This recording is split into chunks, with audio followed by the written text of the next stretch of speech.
Taste the Daily. IPL நடப்பு சீசனில் களத்தில் அளவுக்கு அதிகமாக ஆக்ரோஷம் காட்டிய பெங்களூரு அணியினரின் சேட்டைகளை மொத்தமாக மூட்டை கட்டி அனுப்பியிருக்கிறது ராஜஸ்தான் அணி.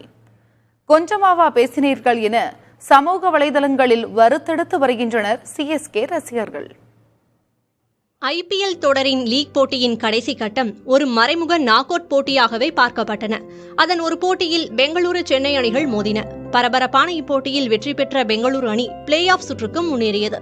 ஆட்டம் முடிந்தவுடன் தோனி பெங்களூரு அணி வீரர்களுக்கு கை கொடுக்காமல் சென்ற சம்பவம் சமூக வலைதளங்களில் மிகப்பெரிய பேசுபொருளானது.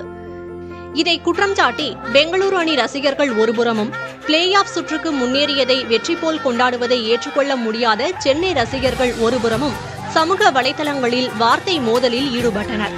இது மட்டுமல்லாமல் பெங்களூரு மைதானத்தின் வெளியே சென்னை ரசிகர்களை பெங்களூரு ரசிகர்கள் வெறுப்பேற்றியிருந்த காட்சிகளும் சமூக வலைதளங்களில் அதிகம் பகிரப்பட்டு அதுவும் ஒரு போராக வெடித்தது.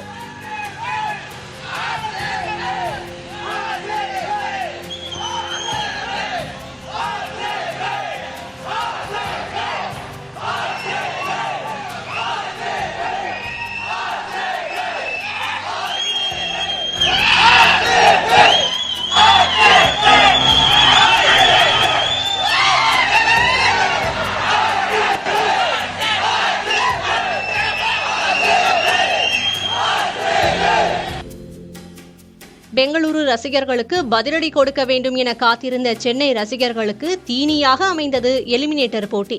இதில் ராஜஸ்தான் அணிக்கு எதிராக பெங்களூரு அணி தோல்வியடைந்து வெளியேறியது.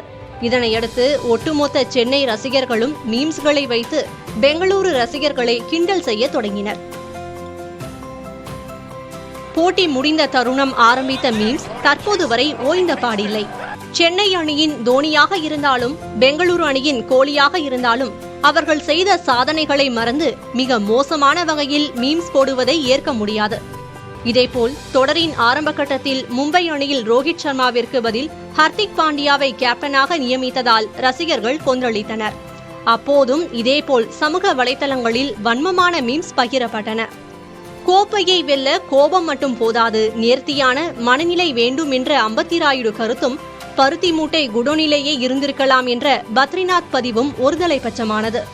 ரசிகர்கள் ஒருபுறம் இருக்க, கிரிக்கெட் வீரர்கள் சிலரின் ஒரு சார்பான கருத்துக்கள் ஸ்போர்ட்ஸ்மேன்ஷிப்பை கேள்விக்குறியாக்குகிறது.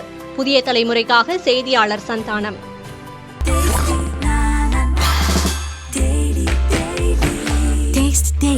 Taste the Daily.